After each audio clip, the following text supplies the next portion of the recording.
It's time for the Brouhaha Sports Show. Brouhaha Sports with award-winning sports writer Dale McKee and co-host Marshall Wood.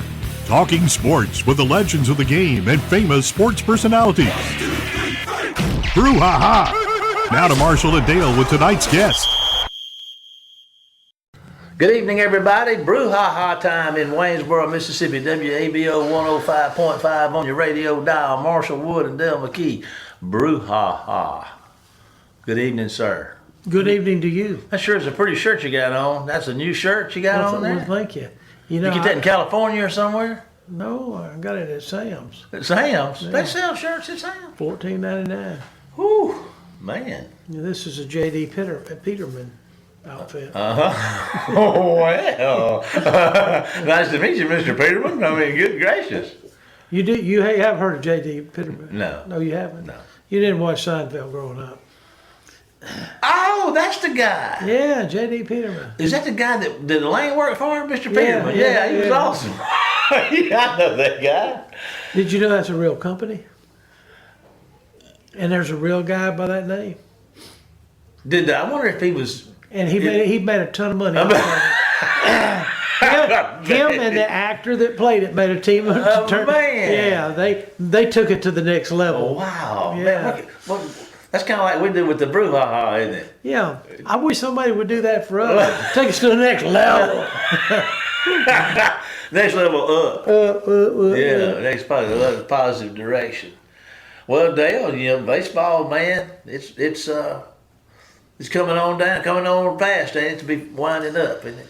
Yeah, the high schools are in the playoffs, and the colleges, the junior colleges are fixing to be in their round robin tournament that they'll have, 3-game series, and one plays 8 and all that, and then the Ole Miss State and Southern's got about, I think they got about 10 games left, 11 games left. You know, they got 3 weekend series left, and of course they don't play a lot of midweek games as the season goes toward the end. Oh. Anyway, so it should be interesting. But Southern's keeping that streak going with them 30-something plus wins, are they not? yeah, and that's the top in Division I baseball, and it's also they're zeroing in on their 9th year of 40 wins or not, maybe. Of course, now they'll probably have to get some wins in the conference tournaments, you know, and things like that, but they could get 40. You know? When do the conference tournaments start, Dale? How far are we? I think around that last week of May. Yeah. Yeah. Okay. Well, if we're closing in fast. It may come in like in a couple days. I think it is. Yeah. How many days are in this month? 30. 30? Uh-huh. Do you know that little song, 30 Days Out? Yeah, but I don't go by that. You don't go by that? No. I just know that January and March and May and July and August and October and December have 31 days. Wow. That's all I know. That's impressive. And the rest of them have 30 except for February. Yeah, man. And then sometimes they mess up. They go 28, 29, and all that kind That's of stuff. what they call one of those leaping years, isn't it? Leaping year. Leaping year. I actually know a good friend of mine, his son, Steve Turner. Everybody knows Steve Turner. He's a living legend, right? He is a living legend, right? Yes. Yeah, Steve I mean, I'm speechless at the mention of his name. Yes. Coach Steve Turner? Yeah. My guy. His son was born on leap year, the 29th. Really? My dad was actually born on the 28th of February. That's a mighty big grimace you got going on over there. You okay? You ain't having a stroke or nothing, are you? Looking at you can be a chore at times. Oh, anything else out of your sideline view you want to? Hey, we had the draft this weekend. Yeah, we're going to talk about that tonight with our guest, are we not? Yeah, we sure are. Now I'm going to throw this out, and we'll get it, but I'm just going to throw this out in your opinion, and we'll see what our guest says about this. But the Shedeur Sanders thing Oh, is my goodness. creating a lot of interest, of course. And I read somewhere, so it's got to be somewhat true, right? It's on the internet somewhere, that he may test the waters and see about going back to college after the draft since he didn't get drafted. And I know that's a big no-no, but a lot of things are happening that never happened before. Look at the portal and the NIL. What do you think the prospect? I think that should be a go. If you sign up for the draft and don't make it, you got to be able to go back. What do you think? Well, I don't know how he can. He played 4 complete years. I mean, he played 4 years. Then that's a no-brainer then. Yeah, I mean, you know, they don't have 5 years of eligibility. Well, they do. It's 4 years. It's 4 years of eligibility, unless you get hurt during the year or they redshirt you. Well, he got hurt this past weekend. His feelings was hurt like bad. Big time. But anyway, we're not going to bog down that. We'll save that for our guest, and we'll talk about it. Who's our guest tonight? We're going to have Rod Walker. He's a man. He used to cover sports, especially high school sports in Mississippi for the Clarion Ledger, and he was fantastic. And he's down in the big city of New Orleans now, and he is writing sports, and he covers the Pelicans and the Saints. Who's he write for? We're going to ask him. Oh, okay. Okay. Well, but let's don't wait around. Let's get to that. I'll tell you what we're going to do. We're going to take a break and hear from our sponsor. And then Dale and I will be back tonight with tonight's guest, Rod Walker, to talk about this old NFL draft right after this commercial break. See you in a minute. Phillips Building Supply in Laurel, your hometown building supply store since 1954. We are locally owned and pride ourselves on helping our customers find exactly what they need. From foundations to roofs to doors and windows, Phillips has it. For tools, hardware, lumber, and plywood, visit Phillips Building Supply. Welcome to the show, Rod Walker of the Times-Picayune in New Orleans. Rod, we appreciate you being on the show today. Rod, we want to talk about the Saints and the NFL draft to start with. How'd you say? What was your recap, or what are your feelings or opinion on what the Saints did over the weekend? Well, I think for me the main thing was this is a team that they have a lot of holes on this roster, and I think they did the best they could in finding those holes. I mean, when you look at, they had 9 draft picks, which is a lot of draft picks, the most they've had in years, and they basically picked 9 different positions. I mean, they kind of filled up everything. They had a tackle, a quarterback, a D tackle, safety, linebacker, cornerback, running back, tight end, and defensive end. So, I mean, they tried to, add some depth to this roster at every position except receiver. I thought they kind of missed out on that because that was the one position that I think this team really needs. They really need a big receiver. They have a bunch of small, speedy receivers when you look at Chris Olave and Rashid Shaheed and Brandon Cooks, who they brought back this year. But so I think they'll have to try to find a bigger receiver at some point. They'll have to sign somebody. I know Keenan Allen's out there, and so I'm thinking they'll probably try to grab one of those guys. And I asked Mickey Loomis about it. He said that's one of the positions that going into the draft, they kind of wanted to get a receiver, and every time they got the ones they wanted, kept getting snagged up, right before it was time for them to pick. So they weren't able to get the ones that they were really interested in. So to me, that's the one position they got to fix. And obviously, when you talk about this draft and you look at that second round pick, that's the one that most people are going to be talking about because it's the quarterback position. And we're all kind of unsure about Derek Carr and his situation with his shoulder injury that popped up on April the 11th, just a few weeks before the draft. So they ended up drafting Tyler Shuck from Louisville. And he's a guy that he probably wasn't a popular pick because I know a lot of people here want them to pick Shedeur Sanders. But Tyler Shuck got some really good reviews from some of his people some people that watch the combine and some of these draft analysts. So he's an older guy, 25. He's turning 26 in September.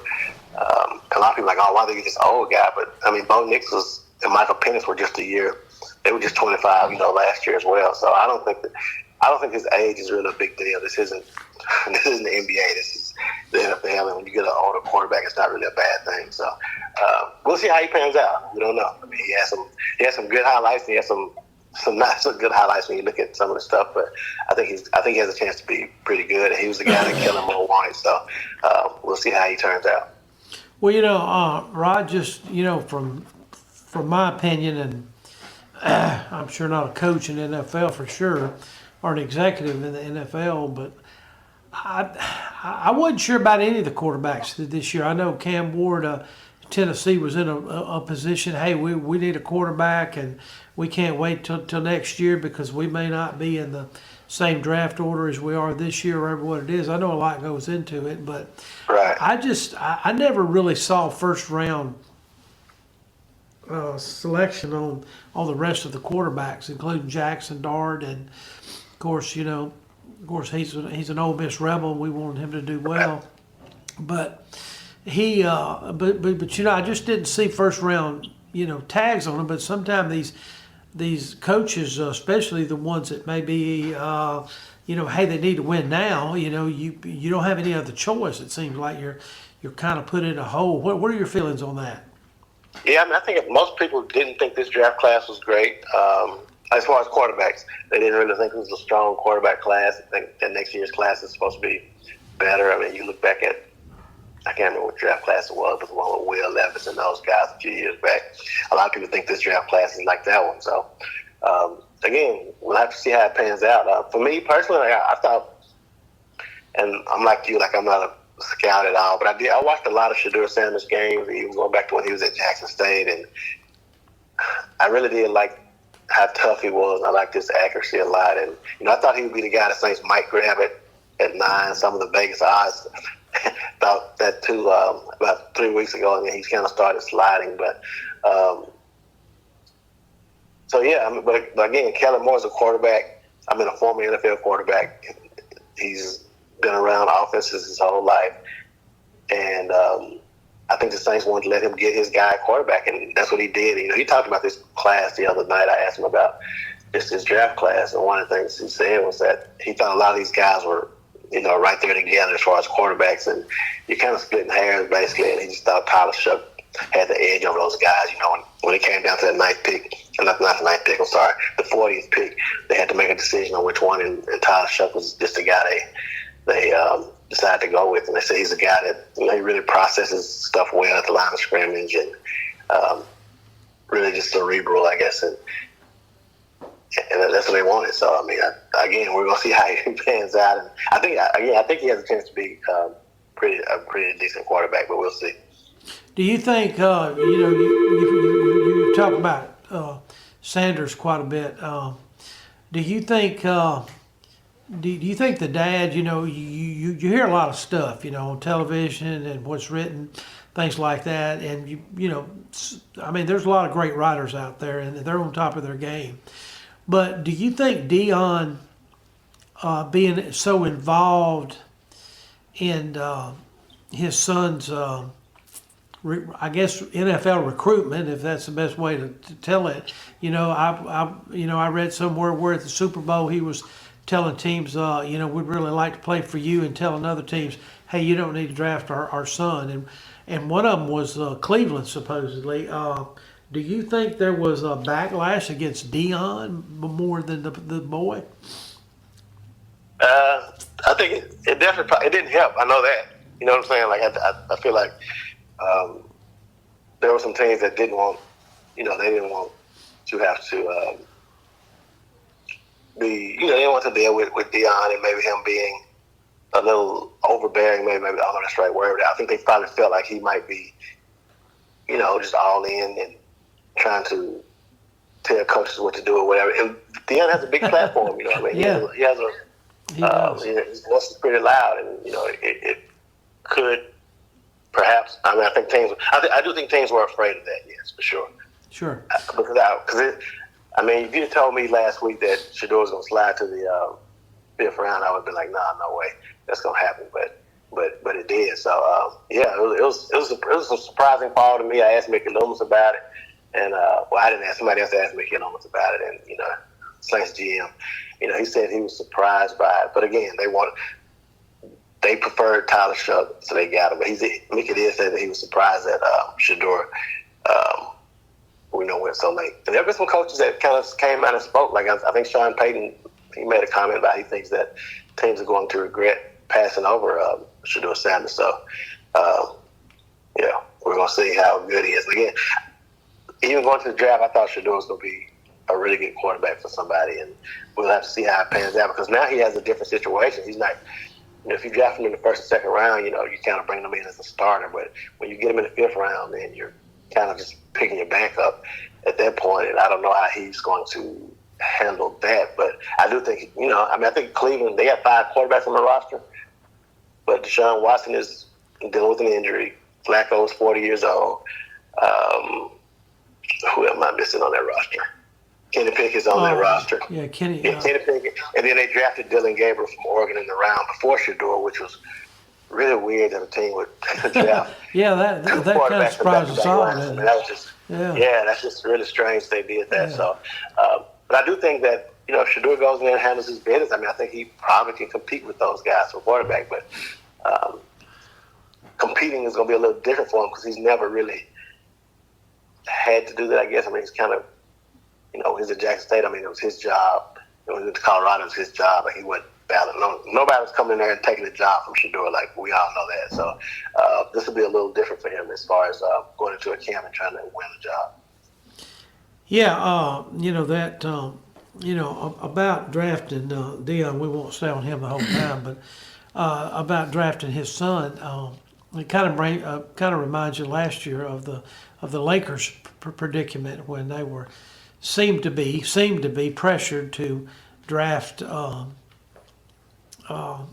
son of one of their players, and that puts you in a bad position. But I would hate to be the starting quarterback for the Saints or any NFL team and be looking over your shoulders to the Sanders guy, because a lot like you said, Deion's got a big platform, and he's going to keep saying what he says, and so I'd hate as a quarterback to be really to have him on the roster, to be honest with you, because Deion has made the statement, and you might remember it, that hey, I don't really want to coach in the NFL, and if I did, I'd want to coach my son, and I don't know if that means Shadera or Shiloh. I kind of feel sorry for Shiloh a little bit, because he had to fire Deion as his agent and hire a real agent the other day. That's what I read this morning. So I don't know if that was. Yeah. I don't know about that. I thought he was just kind of joking when he said that. Just social media, but I don't know. He may have been. Yeah. I don't know. Yeah. I thought he was just kind of. Well, listen. Shiloh. Okay. Well, now listen, if you look at, of course, they hadn't released the schedule in order of it is, but you kind of know who the teams the Saints will play. If Derek Carr comes back and he's injury-free, is he going to have capable people around him to help? Because last year it seemed like they couldn't run the ball at times, and it looked like, too, that they couldn't they didn't have anybody going deep with them. They didn't really have a deep threat, as far as that. At times they seemed like they did against certain competition. But do you think the Saints might at least break the 500 level this year? That's tough to say. I think if these guys can stay healthy, because last year the problems didn't start until, they started off 2-0, really fast start, scoring a bunch of points. Then the first drive of the third game, the center, Eric McCoy, gets hurt. And it just kind of snowballed from there. Olave got hurt, Shaheed got hurt. It just became a mess, and they can never get everybody together. And if they can stay healthy, I think they can. 500 might be a reach, but and we don't know what kind of schemes Kellen Moore is going to have for this team. They did revamp their offensive line. We didn't even talk about their first draft pick at number 9. They picked Kevin Sampson, who was a Lombardi Trophy and the Allen Trophy winner out of Texas with their first pick. And, they got these guys that they can you add him to the line. Probably have to move Trevor Penning inside to guard or something, I guess. But they've invested in their line. They picked a tackle back-to-back years. 3 out of the last 4 years, they picked an offensive tackle. So, they feel like they're shoring up the line. And that was something that Kellen Moore talked about, that he believes in building teams from starting with the offensive and defensive lines and then kind of working your way out. So that's what they've done.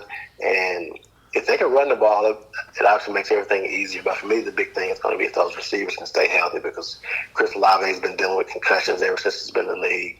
Rashid Shaheed's had, injuries, soft tissue injuries and knee injuries. So those guys got to stay healthy. If not, it can be trouble. Some of the guys that the quarterbacks were throwing to last year, just, they wasn't really the guys you want to be throwing to in the NFL. So that's going to be the key. Staying healthy is going to be the key for this team. I got you. I was really impressed with the linebacker that they got, like the fourth round out of Oklahoma. I think Yeah. they needed to have some young depth there, because of Davis's age and things Right. like that. What's your comments on him? He seemed like a really good college player when I watched him play in a few games. Yeah, I really liked him. I like when we get these guys on a Zoom call right after the draft, and just get a chance to talk to him.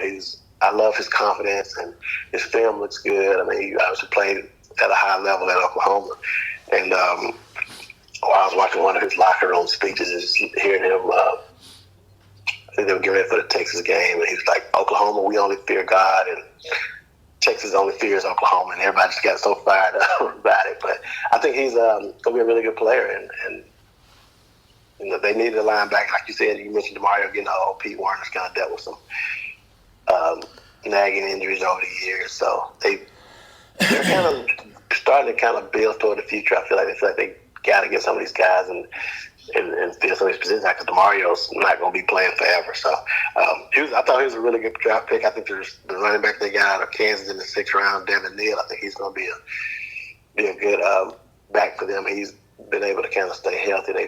They have Kendrick Mill on the roster. He just has not been able to stay healthy since he's been in his first 2 years here. So maybe Devin Neal can come in and kind of fill that role. He's Kansas' all-time leading rusher. Born and raised in Lawrence, Kansas. Not Lawrence County, I'm sorry. Lawrence, Kansas. So he's been in Kansas his entire life, and now he's going to get away from there for the first time. And so I think they're expecting some big things out of him as well. Good. There was a question that I was going to ask you about. It's off the Saints in the draft for just a second. How surprised or shocked you were that North Carolina hired a football coach by the name of Belichick? Yeah, I was just surprised that he would even want it. I didn't know if he would coach again, period, but for him to go to college, I mean, it's just a different animal. And like the recruiting, and it just seems like something that a guy that's, how old is Belichick? Yeah.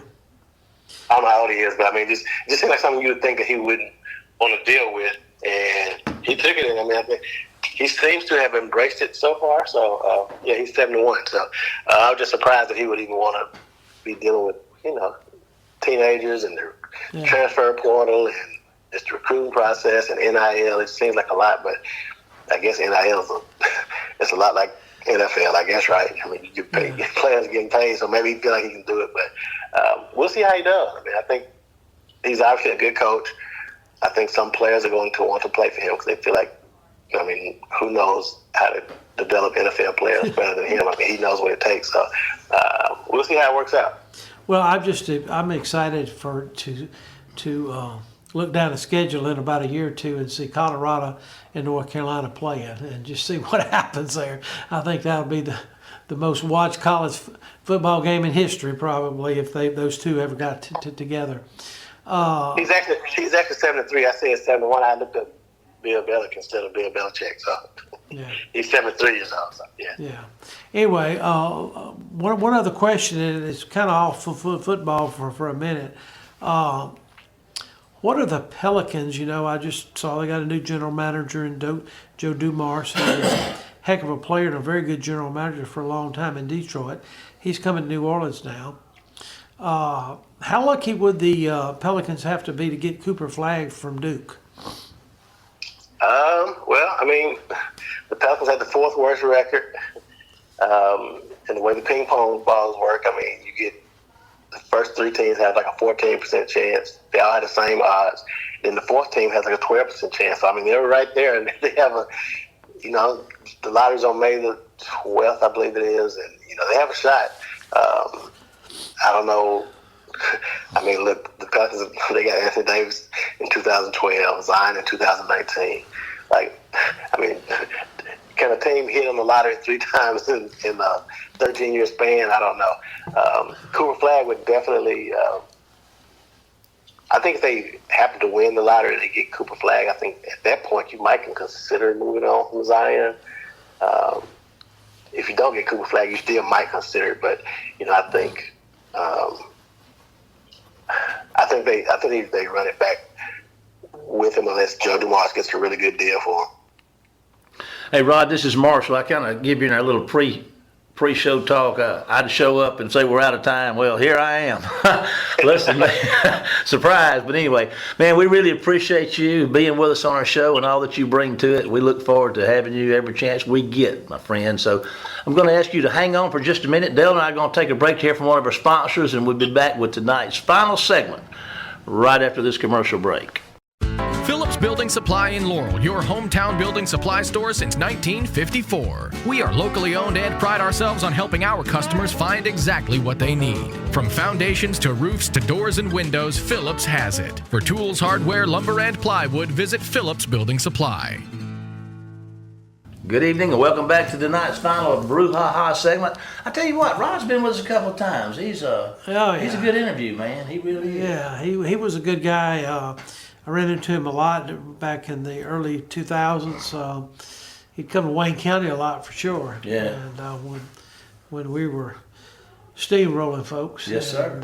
But he's a great rider. You can follow him down there on the Times-Picayune, and he covers the Saints and the Pelicans and does a heck of a job for them. Yeah. I kind of, I don't know if we talked about this in the pre-thing. The landscape with football, I mean, it's changed drastically over the past few years. The relationship between the pros and the NIL stuff and all this stuff's going on. And I think I mentioned this maybe in a pre-show conversation today about what's going to happen. Or do you think it's ever going to be a possibility for a kid that declares for the draft and doesn't get drafted to go back? That's an NCAA rule. It's kind of more of an NCAA rule from what I've read than in an NFL rule. Do you think there's ever? I think with in the current environment and the way things are changing, I don't see why they wouldn't consider that.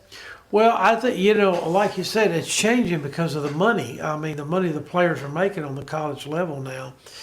They might make more than a rookie. I think a rookie in the NFL makes $500,000 a year. Depends on when you're drafted. Yeah, but I mean just a basic rookie contract. Rookie. Yeah.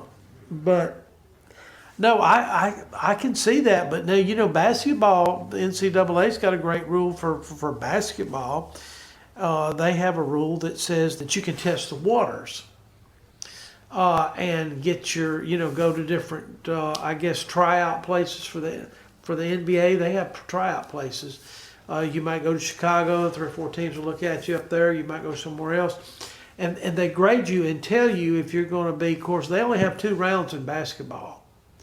But they can sign you as a free agent too. But as far as that, so I think they need to come up with that rule because, especially with the juniors, but you're not seeing as many juniors leaving for the pros anymore. Walter Nolan at Ole Miss could have been a number 1 draft choice last year, but he agreed to come back to Ole Miss for another year because he was not, his family was not financial strapped, and he was taken by 16th overall pick by Arizona. And Walter's he is also he played 2 years of high school football at Olive Branch. So, Jackson Dart, I don't know if he could have come back or not, but he was a senior, 5-year senior, I think. Yeah. And so, there was a lot of players, JJ, and most of the Ole Miss players were all seniors. Yeah. And, usually, if you're a first-round draft choice, a lot of times you're a junior, or you were 5 years ago. Yeah. You're not anymore. I mean, but it also tells you a story about the Quinn Evers, the Texas quarterback, who was one of the top quarterbacks in the country going into last year, ends up basically the last quarterback chosen at number 7 in the 7th round. And I'm sure that he probably thinking right now, why did I put in for the drafts? I could have gone somewhere and made more money than I probably will. Yeah. 7th round draft choice is not going to make but the minimum, I'm sure, if he makes the team. Yeah. That's if he makes the team. Well, yours is, if he's held on to it, he's got enough money to make it if he's held on to it. Yeah. Through his NIL stuff through the years. Because he was one of the first guys that got that $1 million when he was before winning his senior Sure. year in high school. But he could have made over $1 million in college next year Yeah. somewhere, and he's only going to make say 500,000 down there in Miami next year. So, I mean, those players are going to have to think more about it. Maybe I just need to play 4 years in college, or 5 years, or what it is, I might go to Miami for $500,000, but anyway, we're out of time. Are we? Yeah, Dale, appreciate you. We appreciate our guest tonight, Rod Walker, for being with us, and we want to thank all you folks for listening and our sponsor. Remember that you can follow us throughout the week on our Facebook page at the Brouhaha, and all of our shows are cataloged for you to listen to on demand at the Brouhaha. But now it's time to say goodbye, Dale. Goodbye, Dale. We'll see you next week for more of the Brouhaha. Get us out of here, Jamie. You've been listening to the Brouhaha with Del McKee and Marshall Wood. Heard Tuesday evening, 6 p.m. on WABO. For more of the Brouhaha, follow us during the week on Facebook and WABO.